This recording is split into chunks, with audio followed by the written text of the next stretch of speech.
Good morning. It's video number 3 on pajama prepping day. So I was getting ready to make, excuse me, what's called an F2. The F stands for fermentation, the second fermentation, hello, on my homemade kombucha. And I've not tried cranberries yet.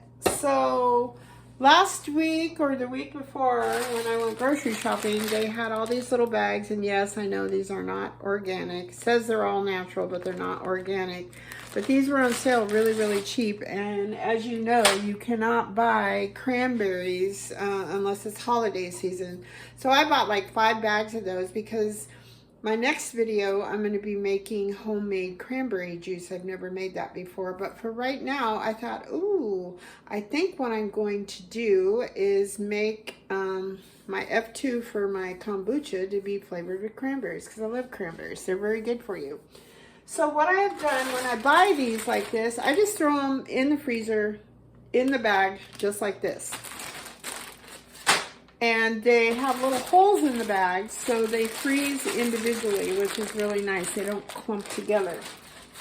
So I need to get these out. I would like them to be at room temperature before I make my juice.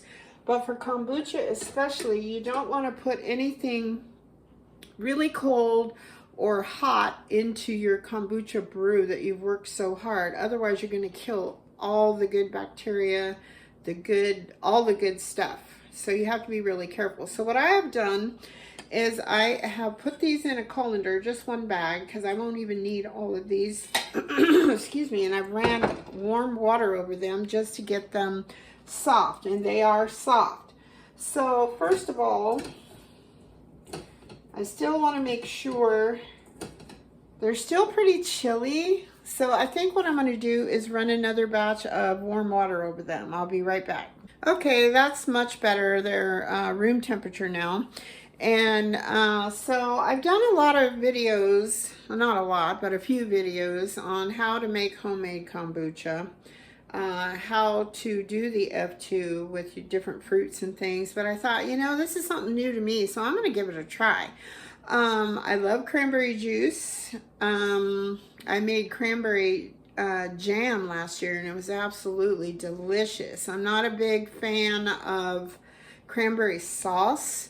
I will make a homemade one from scratch. I use my aunt's recipe. She puts, like, I think some cloves and things and some little orange zest in it, and it's pretty good.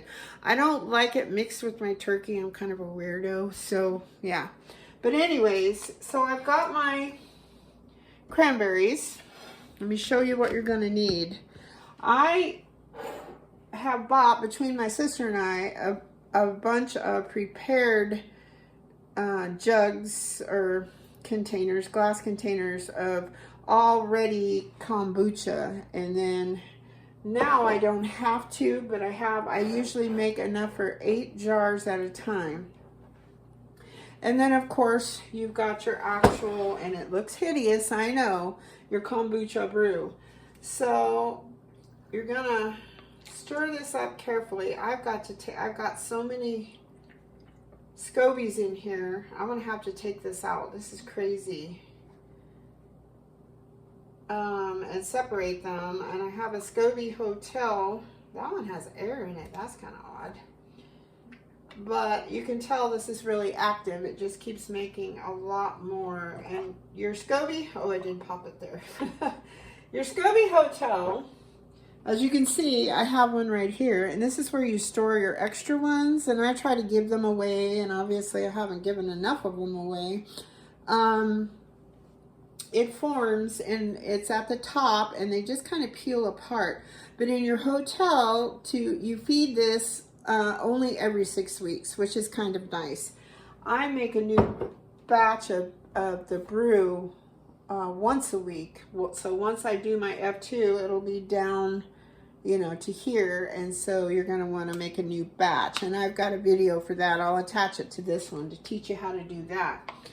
So right now, though, I'm not going to take the scobies out, but I stir it really well because you want all the good stuff from the bottom to be dispersed. All right, so I'm going to put that right there. And whenever you reach in to get that SCOBY out, always make sure your hands are impeccably clean. You don't want to introduce the bad bacteria, otherwise it's going to kill. Now, as you can see all these bubbles, it's nice and fizzy. That's what we want. So it's like a healthy carbonated soda pop, so to speak. So what I do first is my jars are always nice and clean. I wash them with super hot soapy water, rinse them really well, let them dry, and then I store them away. And then I'm going to grab, I don't know how many of these I should push. I kind of want to pop them. As you can hear that. Let's do it up here. Hopefully I don't. I did this with my grapes, just so they get a head start on the juice. Because they usually only, oh, there went one. Takes 2 to 3 days. Depends on how warm. Like my kitchen gets a little colder this time of year. And they usually say about 1/4 cup of fruit. And I know this seems kind of time consuming, but these are small mouth jars, so it's easier just to do it this way. I don't have any funnels that are small enough around to fit inside, yet big enough around to let the fruit go down inside. So I usually count, like the grapes, I counted, I like to cover the bottom of the jar. So let me get down. Somebody probably has a much easier, faster way to do this, but it smells like cranberries. All right, so this is full. It's like about up to here. And then I'm going to continue to do that with the rest of my jars, and we'll be back. All right, we got them all done. It took a while, made kind of a pink mess, but hey, we've got our fruit in all 8 of our jars. And I usually measure out about 1.5 cups per bottle of the kombucha. So what I want to do is stir this again because it has settled. And remember, I still have my SCOBYs. There's more than one in there.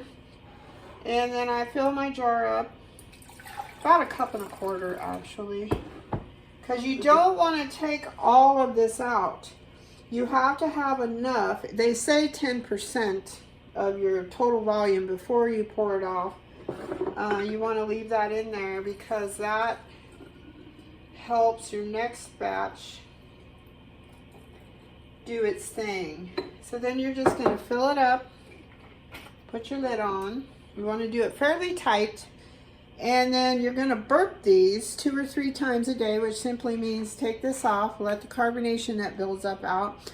I don't know that much carbonation is going to build up in these because I don't know how much natural sugar cranberries actually have, which, like if I was doing blackberry, strawberry, any of that kind of stuff, it would be super fizzy, and you have to be careful when you open it.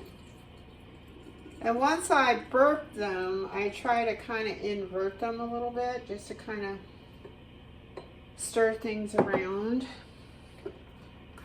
And by inverting, if you don't know what that means, you just kind of gently rock it. But you always want to burp them first, because it would be kind of like shaking up a soda.